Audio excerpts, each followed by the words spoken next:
2010년도에 미국의 외교 관계 전문 잡지가 있습니다. Foreign, 외국, 외교, Policy 해서 정책. 잡지 이름이 외교 정책, Foreign Policy입니다. 2010년도에 이 잡지에서 2030년 후, 즉 2040년경에 세계를 이끌어 나갈 네 나라를 선정해서 발표했습니다. 이 네 나라의 머리 글자를 따서 GUTS, GUT 이렇게 발표를 했는데 G는 Germany, 독일입니다. U는 우리가 잘 아시는 대로 USA, 미국입니다. 그리고 T는 우리가 예상 밖에 T는 터키라고 합니다. 그리고 마지막 네 번째는 희한한 나라가 등장하는데 이게 바로 S는 사우스 코리아, 바로 우리나라입니다.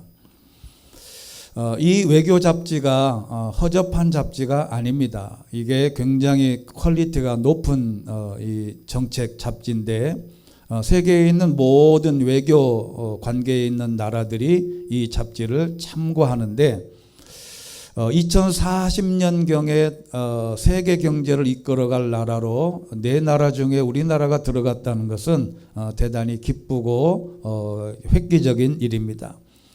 그러면서 이어서 이 대한민국이 그런 나라가 될 수 있는 근거를 5가지를 들었습니다. 첫째는 국민성이랍니다. 이 한국의 국민성은 근면과 열정입니다. 하든지 뭐를 맡겨놓으면 열정적으로 하고 근면하게 하는 성실성이 있습니다. 그리고 두 번째는 교육열입니다.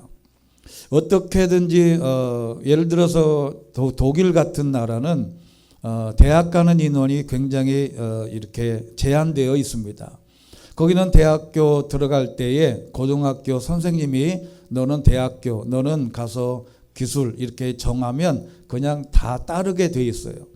그래서 대학 가는 사람이 많지를 않습니다. 우리나라처럼 그냥 대학을 고등학교를 졸업하면 다 대학 가는 줄을 아니에요. 근데 우리나라는 어쨌든지 교육열이 너무 세가지고 하여튼 대학을 졸업을 해야 합니다. 그리고 세 번째는 기술력입니다. 우리는 어떤 자원이 많이 없기 때문에 사람의 기술이 보이지 않는 테크닉이 필요합니다. 해외로 나가면 한국을 기술 국가로 인정하고 원자로 같은 것은 탑 클래스도 있습니다. 그리고 네 번째는 700만 명에 이르는 해외 동포의 네트워크랍니다. 전 세계에 흩어져 사는 대한민국의 사람들이 정말 오지라고 생각하는 곳에 가도 거기 한국 사람이 털을 잡고 있어요. 700만 명이 흩어져 있습니다. 그리고 제가 드리고 싶은 5번째 때문에 이 말씀을 드리는 겁니다. 대한민국이 30년 후에 세계 4대 강대국이 돼서 경제를 이끌어 갈 수 있을 만한 5번째 요소는 한국의 프로테스탄트, 즉 개신교 교회입니다. 이 점이 아주 특이한 지적인데 해외에서는 한국 교회의 저력을 아주 높이 평가합니다. 한국 교회는 지난 130여 년 역사에서 민족의 발전에 아주 선구자적인 역할을 감당했습니다. 그런데 이렇게 감당해 오다가 근년에 이르러서 한국의 교회 이미지가 상당히 나빠진 측면이 있습니다. 왜 그러냐면 우리나라에는 기독교가 성행하는 것만큼 기독교 관련의 이단들이 너무 많아요. 그래서 이 이단들의 역할, 특히 우리 코로나 사태로 벌어졌을 때 신천지라고 하는 그 이단 집단이 교회라는 이름으로 사람들에게 알려졌을 때에 많은 대중에 있는 사람들은 그냥 그게 2단이고 3단이고 아니고 그냥 교회로 이렇게 치부할 때가 많습니다. 코로나와 이 전염병 팬데믹 시대에 교회가 잘못 대처한 요소도 분명 있습니다. 그런데 문제는 오늘에 있는 본문을 읽다가 그런 생각이 듭니다. 그건 뭐냐면 오늘에 있는 이 시대가 그 옛날 엘리 제사장이 활동하던 그 시대와 비슷하다는 겁니다. 오늘 본문의 1절입니다. 오늘 개정개혁판 성경에 보면 이렇게 되어 있습니다. 사무엘이 엘리 앞에서 여호와를 섬길 때에는 여호와의 말씀이 희귀하여, 하나님의 말씀이 희귀하여 이상이 흔히 보이지 않았더라. 사실 기독교는 계시의 종교입니다. 누군가는 하나님의 말씀을 계시받고 하나님의 말씀을 제대로 선포해야 합니다. 당시 지도자였던 한 나라의 제사장 엘리가 제대로 하나님의 말씀을 받고 아니면 누군가의 기도로 유지해야 하는데 이 엘리 제사장이 문제가 있었습니다. 한국 교회도 성도가 문제가 아니라 제사장, 특히 성직자의 문제라고 많은 사람들이 이야기합니다. 그게 맞는 말입니다. 누군가의 기도, 특히 제사장이라고 하면 이 사람은 그때 당시는 이렇게 왕도 없고 그냥 그야말로 제사장이 삼권을 가지고 하는 탑 클래스의 지도자였습니다. 이 지도자인 엘리가 하나님의 계시를 받아 미래를 예측할 수 있고 잘못한 것은 채찍질해서 돌려놔야 되는데 엘리가 그러지를 못했다는 겁니다. 그 엘리 시대의 특징은 여호와의 말씀이 희귀하여 이상이 흔히 보이지 않았더라는 표현은 오늘 이 시대를 표현하는 것과 같습니다. 여기 이상, 영어로는 비전이고 히브리어는 하존이라고 하는데 이것이 계시, 즉 신탁, 하나님이 말씀하시는 것입니다. 인간은 하나님의 계시를 받지 않고는 살아갈 수가 없습니다. 하나님의 말씀이 어떻게든 사람들에게, 성도들에게 전달되어야 하는데 엘리 시대에는 이제 엘리 시대가 가고 사무엘이 등장하는 본문이 오늘 사무엘 3장입니다. 그 위대한 시대를 여는 출발에 바로 사무엘이 있었습니다. 그것은 나이가 많고 적음의 문제가 아니에요. 하나님의 음성을 듣는 데에는 나이, 직위 또는 우리가 갖고 있는 직분 그 어떤 것도 아닙니다.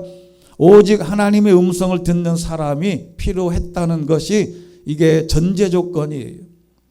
엘리는 직분상 제사장이었지만 사무엘은 그 당시에 아무것도 아니었어요. 그냥 어린아이였어요.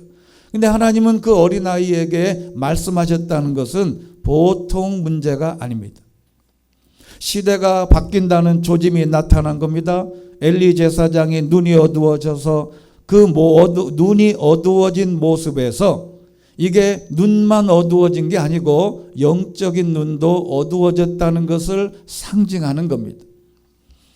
이렇게 실로의 제사장직으로서의 여호와의 말씀, 다시 말하면 그때 하나님이 내리시는 지시를 사람들에게 더 이상 전해줄 수 없게 된 것입니다. 자, 그러면 하나님의 말씀이 어떻게 계시되는지 오늘 주보에 있는 성경 구절 첫 번째를 한번 보시면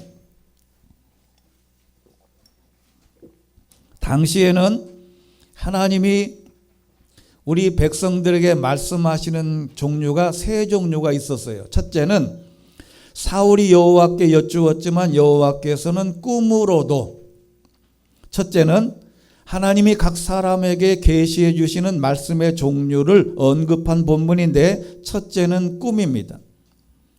꿈의 대명사로 일컬어지는 사람이 있죠. 바로 요셉입니다. 하나님의 계시가 꿈으로 보여지는 것이에요. 꿈을 무시하면 안 됩니다.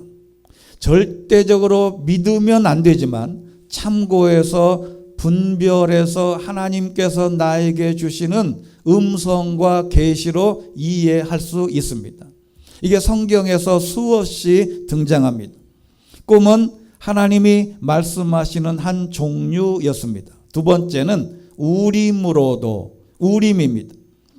우리가 성경을 보면 우림과 둠밈 이렇게 되어 있는데 여기 오늘 본문은 우림이라는 말은 고대 이스라엘에 있어서 하나님의 뜻을 묻기 위해 쓴 제비, 즉 로또 같이 점치는 도구였습니다.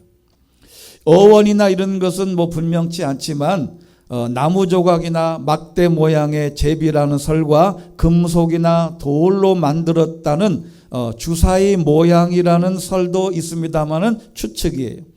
그런데 중요한 것은 제사장은 이것을 판결 흉패 안에 넣어서 휴대했습니다. 그리고 에봇, 즉 옷과 함께 제사장의 직능의 표로 우림이 있었습니다.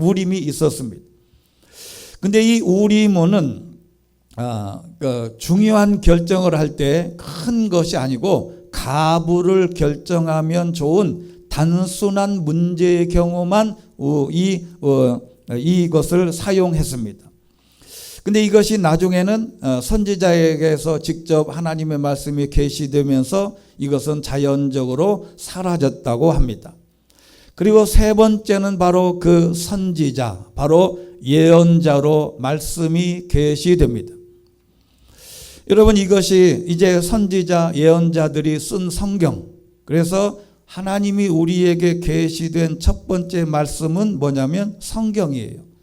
그래서 하나님이 뭐라고 말씀하시는지를 알려면 성경을 꾸준히 읽어야 돼요. 그리고 이 당시에 이제 예언자나 선지자를 통해서 말씀하시는데 사울이 이렇게 물어도 대답을 하지 않으셨다, 하나님은. 여러분, 보통 점쟁이나 기독교인들 가운데도 언제가 말씀드린 대로 기독교인들 83%가 점을 본 적이 있답니다. 혹시 여러분 중에는 점 본 사람이 있을지 모르겠는데 점쟁이나 타로점 같은 것을 보러 가는데 목사님들한테 와서는 묻는 경우는 거의 없습니다. 그냥 상의를 하지 점쟁이 찾아오듯이 묻는 예는 거의 없어요. 근데 가만히 보면 저도 그런 생각을 해봅니다. 우리가 점쟁이나 타로점을 보면 그 정도는 저도 분명히 할 수 있는데 왜 할 수 있는데 사람들이 안 물어봐요. 근데 문제는 왜 그럴까? 이제 중요한 것은 그거예요. 여러분, 우리가 나이가 들고 직분이 있고 신앙생활을 오래 하다 보면 분명히 어떤 신앙의 점검을 보면 우리가 잘못된 걸 알아요. 이건 말하지 않아도 다 압니다. 그런데 말해 줄 수가 없어요. 이게 점쟁이하고 목사하고 차이입니다. 점쟁이는 막 말을 해요. 나쁜 것도 말하고.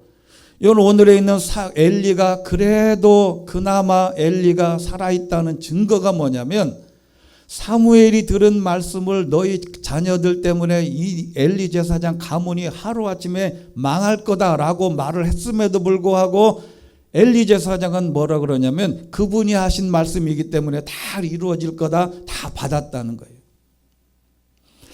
여러분, 점쟁이와 다른 점은 하나님의 말씀을 직접 계시받아서 하는 경우인데 자기의 생각, 말을 하는 것이 아니고 하나님께 받아서 해야 하는 것이 중요한 포인트가 되는 것입니다.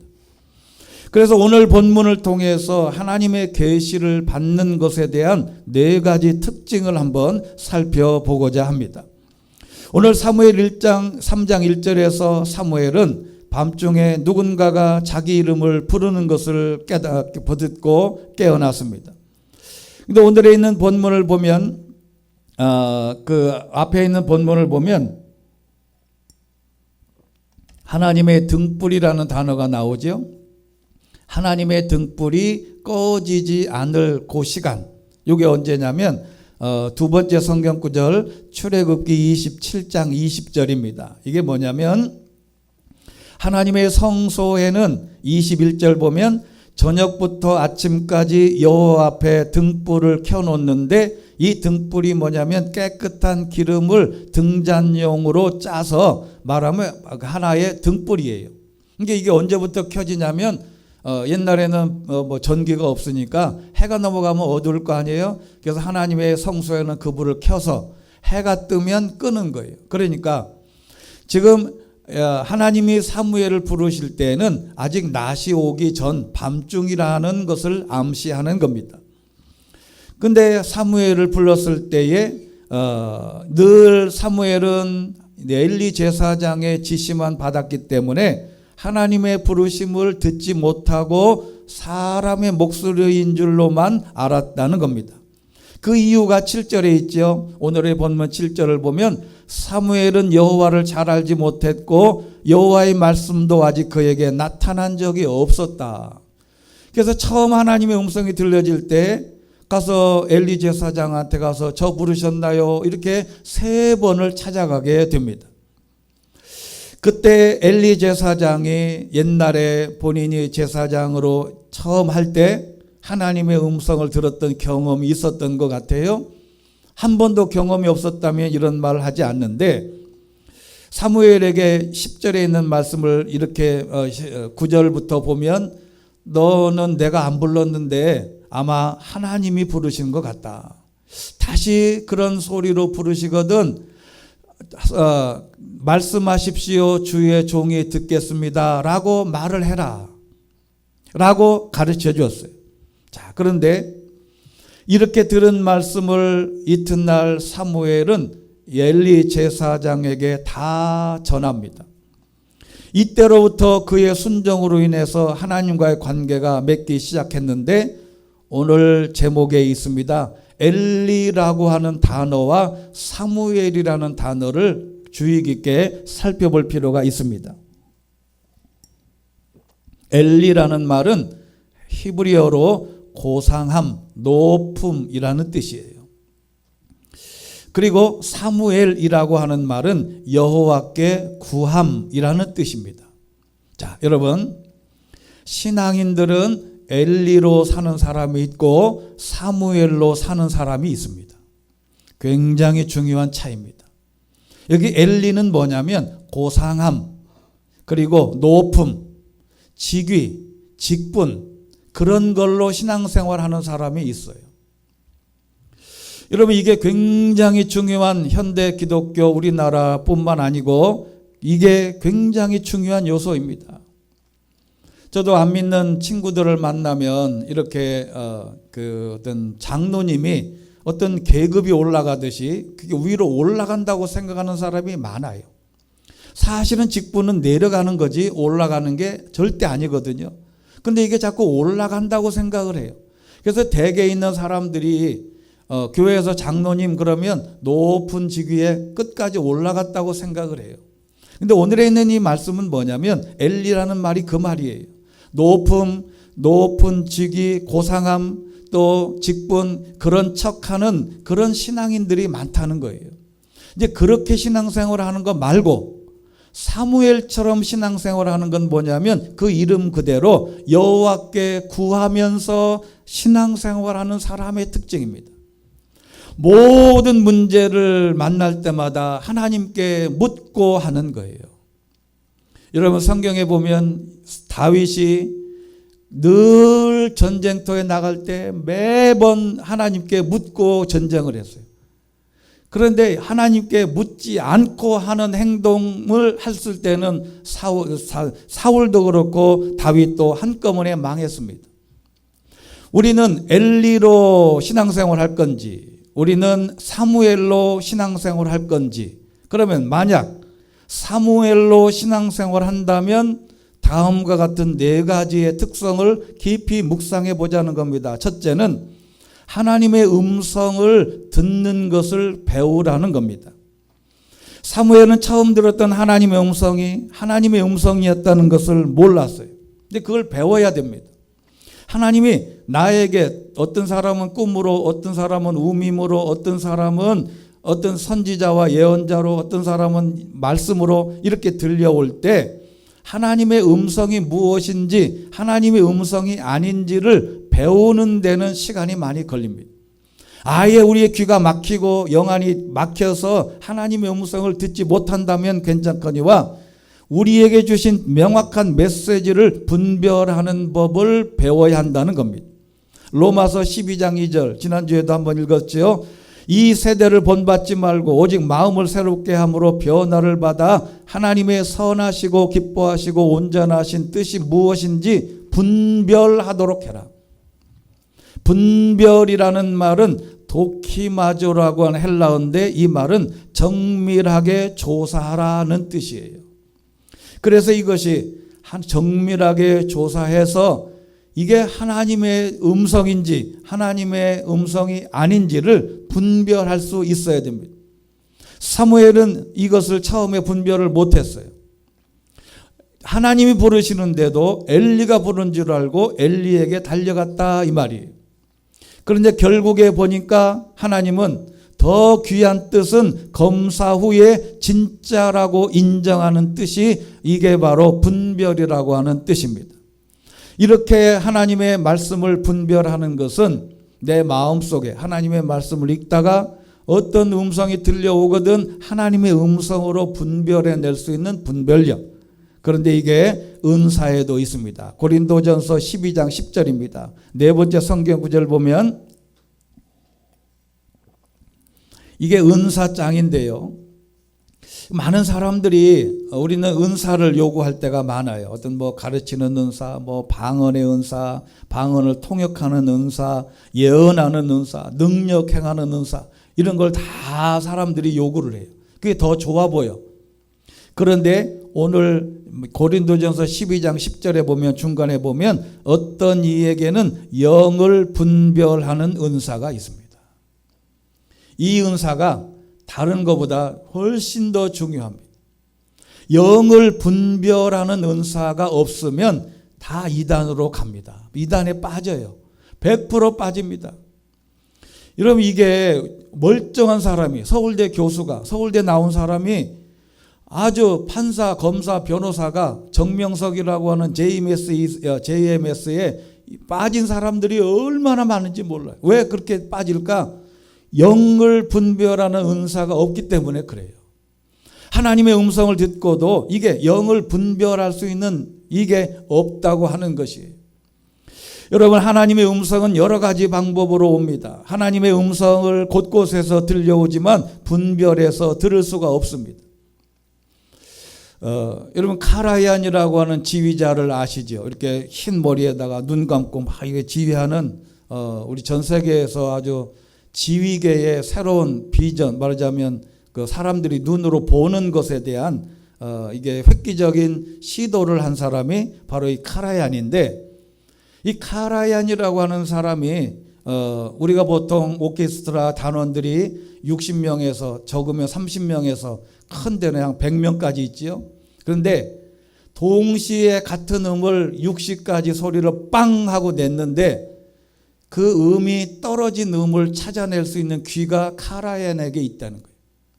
그러니까 바이올린, 첼로, 비올라, 오보에, 클라리넷, 색소폰, 이렇게 트럼펫 이런 소리가 한꺼번에 A라는 음을 빵 하고 내면 이 음을 딱 듣고 몇 번째 줄에 앉아있는 바이올린 두 번째 줄이 내려갔다는 것을 분간해내는 힘이 있다는 거죠. 이거는 신의 영역이라고밖에 안 돼요. 우리는 그런 소리 들어봐야 음이 내려가는지 올라가는지 잘 모르잖아요.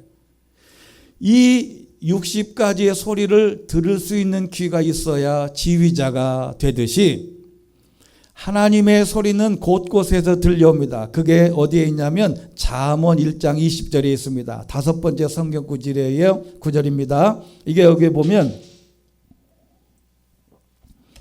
지혜가 길거리에서 소리치며 광장에서 외친다. 지혜는 하나님의 음성이고 하나님의 계시고 하나님께서 우리에게 말씀하시는 내용의 핵심이 지혜라고 하면 21절 복잡한 길목에서 부르짖고 성문 어귀에서 외친다. 너희 어리석은 사람들아, 언제까지 어리석은 것을 좋아하겠냐? 빈정되는 사람들이 언제까지 빈정되기를 즐거워하고 미련한 사람들은 언제까지 지식을 미워하겠냐? 너희가 내 책망을 듣고 돌이키면 내가 내 영을 너희에게 쏟아부어 내 말을 너희에게 깨닫도록 할 것이다. 근데 이 지혜가 말씀처럼 하나님의 음성으로 길거리에서, 광장에서, 복잡한 길목에서, 성문 어귀에서 끊임없이 들려오는데 이것을 구분해낼 수 있어야 됩니다.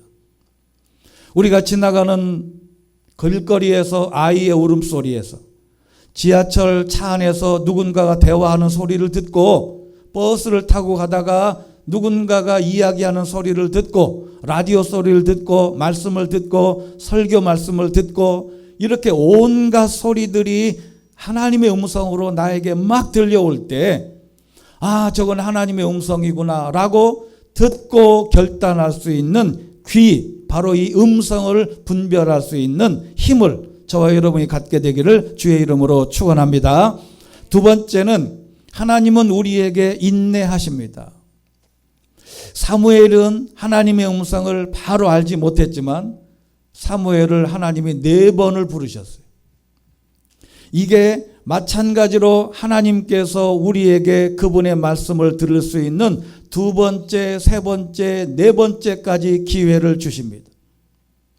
양이 목동의 목소리를 배우듯 우리는 결국 우리의 선한 목자의 목소리를 배우게 될 때까지 하나님은 기다리신다. 어떻게 기다리시냐면 요한복음 3장 20절입니다. 6번째 성경 구절, 내가 문 앞에 서서 두드리노니 내 음성을 듣고 문을 열면 내가 들어가서 그와 함께 먹고 그는 나와 함께 먹을 것이다. 하나님은 항상 문 밖에서 두드리고 있습니다. 하나님의 음성은 말씀도 그 어떤 존재도 늘 문 밖에서 대기하고 있는데 문제는 내가 문을 열어야 합니다. 세상에 존재하는 모든 문은 밖에서 열기가 어렵습니다. 자동차 문이든 아파트 문이든 뭐 큰 회사의 문이든 어떤 문이든 간에 모든 문은 밖에서 열기가 어려워요. 내 안에서 열기가 쉽습니다. 우리의 바쁜 삶 가운데 하나님의 구별된 목소리를 듣기 위해서 그분이 나에게 다가와서 내 마음의 문을 두드릴 때 내가 마음의 문을 열고 그 소리를 들을 수 있는 세상의 소음과 산만함에서 멀어져야 하는 책임이 저와 여러분에게 있는 것입니다. 세상에는 소리들이 너무 많습니다. 뉴스도 너무 많아요. 요즘에는 인터넷 때문에 세상에 존재하는 그 수많은 소리들이 있지만 그것을 분별해낼 수 있는 능력이 필요한 시대가 되듯이 하나님의 음성을 구분할 수 있는 능력이 필요한 시대다. 하나님은 우리가 들을 수 있을 때까지 인내하시는 하나님이시다. 그 다음에 3번째는 다른 이들의 조언이 우리의 분별력에 도움을 줍니다. 친구는 좋은 친구를 사귀어야 돼요. 신앙도 좋은 신앙 있는 사람을 사귀어야 됩니다. 여러분, 엘리 제사장이 사무엘이 하나님의 음성을 들어본 적이 없다는 것을 알고 그에게 무슨 일이 일어나고 있는지 깨닫도록 도와줬습니다. 이처럼 때로 우리는 어떤 것이 하나님의 목소리인지 알 수 있도록 도와줄 어떤 사람들이 필요합니다. 그게 교회에서는 목회자가 될 수도 있고 장로님이 될 수도 있고 구역장이 될 수도 있고 권사님이 될 수도 있습니다. 가정에서도 어떤 사람은 부모가 될 수도 있고 자녀가 될 수도 있습니다. 누군가가 내가 하나님의 음성을 들을 수 있도록 옆에서 누군가가 도와줄 수 있는 그런 사람이 꼭 필요한데 이게 성경에서는 하나님께서 우리에게 여러 가지 방식으로 말씀하시는데 주로 성경과 성령을 통해 말씀하신다고 하셨습니다. 하나님의 성령, 즉 마태복음 10장 20절 보면 말하는 이는 너희가 아니라 너희 안에서 말씀하시는 너희 아버지의 영 성령이시다. 그 다음에 디모데후서 3장 16절 모든 성경은 하나님의 감동으로 된 것으로 하나님의 호흡으로 된 것으로 교훈, 바로 교육이고요. 책망은 바로 이 엘랭크시스라고 하는 단어인데 이게 굉장히 희한한 단어입니다. 이게 책망이라고 하는 단어는 우리가 철학에서 쓰는 논박, 반박이라는 뜻이에요. 근데 이게 어떻게 이게 책망이 되냐? 이게 뭐냐면 내 생각, 인간의 생각에 대한 반론을 제시하는 게 성경의 뜻입니다. 여러분, 내 마음대로 사람들은 다 하고 싶어요. 나이가 들어갈수록 우리가 어린 나이뿐만 아니라 시간이 가면 갈수록 내 생각이 너무 많아. 그래서 내 생각을 이렇게 하지 않으면 누가 반박해 오면 아주 기분이 나빠요. 이것이 인간의 생각을 반박하는 게 성경인데 이게 바로 책망이다. 그 다음에 바르게 함은 마찬가지로 그냥 의로운 상태로의 회복이고요. 의는 하나님이 받으실 만한 조건이고, 교육이라고 하는 것은 여기 파이데이아라고 하는 이 헬라어를 보다가 이런 뜻이 있습니다. 이런 모든 것을 교육하기에 유익하다. 교육이라는 게 뭐냐? 이것은 정신 수양, 덕성을 증가시키는 목적을 가진 교육, 체벌, 벌죽이다. 여러분, 이게 우리에게 굉장히 중요한 요소입니다. 나이 20살이 넘으면 자녀에게도 매를 대지 않습니다. 매를 대면 또 안 돼요. 근데 그렇게 성인이 돼서 우리가 하나님을 우리를 교육할 때 어떻게 교육하냐? 우리의 삶에 어려움을 줘서 우리로 하여금 하나님이 우리에게 벌을 주어서 벌서게 하는 것으로 교육하는 거죠. 어느 누구의 말도 안 들으니까 하나님이 우리에게 고통을 주고 여러 가지 벌을 주어서 우리로 하여금 교육받게 하는 것이 우리가 하나님의 방법이다. 이게 바로 성경을 통해서 교육을 받고 음성을 들어야 된다. 그리고 마지막 네 번째는 듣는 것은 반드시 순종을 전제로 해야 합니다. 신앙은 음성 듣는 것에서 끝나는 것이 아니고 듣고 순종해야 완성입니다. 제가 지난주에 문자 드린 거를 어느 정도 읽어보셨는지 모르겠는데요.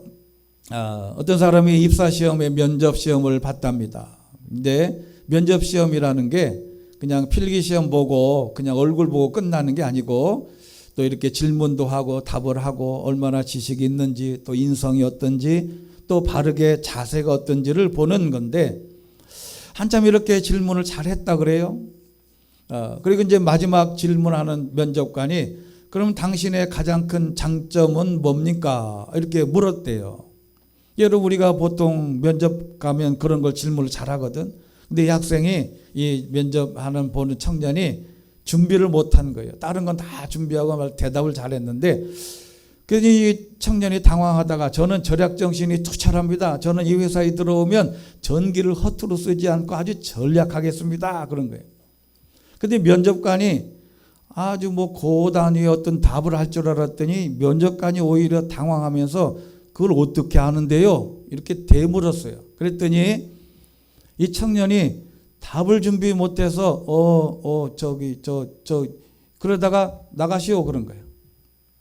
그런데 이 청년이 면접관분을 딱 나서면서 옆에 있는 면접관 모든 사람이 들어있는 그 면접실 말하자면 교실 같은 그 공간에 있는 전원 스위치를 딱 끄고 나온 거예요. 여러분, 이분이 합격했을까요? 떨어졌을까요? 이 사람이 말로는 설명을 못했지만 이 사람은 습관이 된 거예요. 나는 절약정신이 투철합니다. 어떻게 증명하냐? 잘 못하는데 실망하면서 나오는데 자기도 습관처럼 전기 스위치를 다 끄고 나온. 근데 이게 신앙생활도 습관이더라고요. 여러분, 사고방식도 습관인데요. 지난주에 보내드렸던 성경구절 아시죠? 예레미야 21장, 22장, 21절. 여기서 9번째 성경구절. 내가 평안할 때 내가 내게 말했지만 너는 내가 듣지 않겠다라고 말했다. 이것이 어릴 적부터 내 습관이 됐다. 너는 내 목소리에 순종하지 않았다. 이게 무서운 겁니다. 하나님의 말씀에도 내가 듣지 않겠다. 부모의 말씀에도 내가 듣지 않겠다. 어느 누가 말해도 나는 안 듣겠다. 누가 좋은 충고를 하고 하나님의 음성 같은 음성을 끊임없이 들려주지만 나는 안 듣겠다는 거지. 이게 어려서부터 습관이 된, 즉 신앙생활이라는 게 어릴 때 신앙, 즉 처음 신앙생활 했던 그 신앙생활 할 때부터 하나님의 음성을 안 듣는 습관이 됐어요. 여러분, 제가 오랫동안 부목사로 이런저런 교회 다니면서 보면요, 전도한 사람을 따라가요. 그 전도받은 사람이. 여러분, 전도한 사람이 심야기도에 나오면요, 꼭 그 전도받은 사람도 심야기도에 따라 나와요. 여러분, 전도한 사람이 새벽기도 하잖아요. 그러면 전도받은 사람이 처음부터 새벽기도 하는 줄 알아. 그런데 처음 인도하신 분이 주일날도 서슬 빼먹고 신앙생활 잘 안 하면요, 똑같이 닮아가. 이게 어릴 때부터 우리의 신앙이 발전이 없어요. 부모의 말을 듣지 않고 어느 누구의 충고도 듣지 않은 것이 습관이 되면 그야말로 신앙생활도 끝입니다. 발전이 없어요. 그래서 성숙한 사람은 자기 고집이 없고 어떤 것이든지, 여기 습관이라는 말이 데레크라고 하는 길인데, 그가 가는 모든 길이 불순종이 됐다는 겁니다. 여러분, 이것이 우리에게 중요한 것인데, 바로 이 순종은 예배보다 더 중요하다는 사실을 10번 성경구절 사무엘상 15장에 보면 나와 있습니다. 아말렉과의 전쟁하러 가는데 사울에게 가서 사무엘이 말합니다. 거기에 있는 온갖 모든 소와 양과 젖 먹는 어리와 남자 여자 어린이와 함께 낙타와 나귀들을 모두 죽여라 그랬어요. 그래서 이 전쟁이 끝나고 갔더니 안 죽이고 어디서 양의 울음소리가 나요. 그랬더니 9절 보면 좋은 것은 없애지 않고 남겨두었습니다. 왜 그랬냐 그랬더니 사무엘상 15장 15절 보면 여호와 당신의 하나님께 제사 드리려고 가장 좋은 양과 소를 남겨두었습니다. 21절 보면 당신의 하나님 여호와께서 제사를 드리기 위해 없앨 것 가운데 가장 좋은 소와 양을 취한 겁니다. 그때 사무엘이 그 유명한 이렇게 말합니다. 여호와께서 여호와의 음성을 순종하는 것보다 번제와 다른 제사들을 기뻐하는 것 같냐? 순종이 제사보다 낫고 귀 기울이는 것이 숫양의 기름보다 낫다. 평생을 예수를 믿고 교회를 신앙생활 해도 예배를 일생 동안 주일 한 번 범하지 않고 예배를 드렸다 하더라도 순종하지 않으면 그 신앙은 꽉이다. 하나님의 음성을 들었다고, 꿈에서 봤다고, 계시받았다고 해서 끝이 아니라 그 말씀에 어떻든 순종하느냐가 신앙의 성패가 달려 있습니다. 하나 예를 들고 말씀을 맺어 보겠습니다. 어떤 그 동네에 빗글에 미끄러지면서 트럭 한 대가 주택을 확 들이받았대요. 요즘에는 뭐 편의점도 들이받고 뭐 교각도 들이받고 차들이 막 그러잖아요. 근데 큰 트럭이 어떻게 운전을 했는지 주택가에서 그냥 주택을 들이받았어요. 근데 구조대와 앰뷸런스가 막 요란하게 오고 사람 다쳤니 안 다쳤니 막 이렇게 소란하게 하는데 놀라운 일이 목격됐답니다. 그 집안에 잠을 자고 있던 한 주택을 들이받았는데 그 주택 안에 있던 한 여성이 잠을 자고 있는 건데 잠을 안 깬 거야. 여러분 그게 희한하잖아요. 그렇게 그냥 꽝 소리가 났는데도 그냥 일어나질 않고 자고 있어. 그러다가 왜 그런가 하고 가서 봤더니, 그런데 그 옆에서 어린 아이가 그 소리를 듣고 애가 먼저 깨가지고 애가 응애 하고 울으니까 그 소리에 이 여자가 번뜩 눈이 뜬 거예요.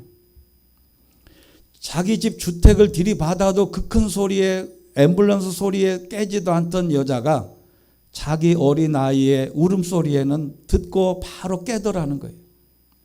왜 그럴까? 이게 많은 사람들이 분석을 해봤어요. 그랬더니 이렇게 분석 결과가 있습니다. 우리의 청각에는 두 가지의 기능을 갖고 있답니다. 하나는 들려오는 소리를 감지하는 일반적인 기능이 있대요. 그런데 두 번째는 듣고 싶은 소리만을 선별해서 듣는 기능도 함께 가지고 있더라는 거예요. 그러니까 듣고 싶은 것만 듣는 거예요. 이게 음악으로 설명이 됩니다. 저희도 이제 오케스트라를 같이 이제 연주도 해보면요. 이 많은 소리를 어떻게 지휘자가 알아들을까 그런데요.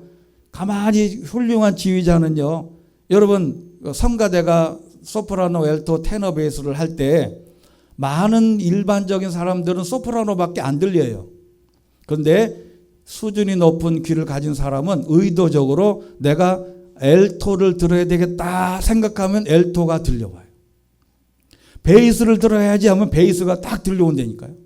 거짓말같이. 여러분, 우리가 이 두 번째 귀, 소리만을 선별해서 듣는 기능과 같이 우리의 영적인 귀가 열려서 세상의 온갖 소리들이 다 들려도 하나님의 음성을 구분해낼 수 있는 영적인 귀를 갖게 되시기를 주의 이름으로 축원합니다.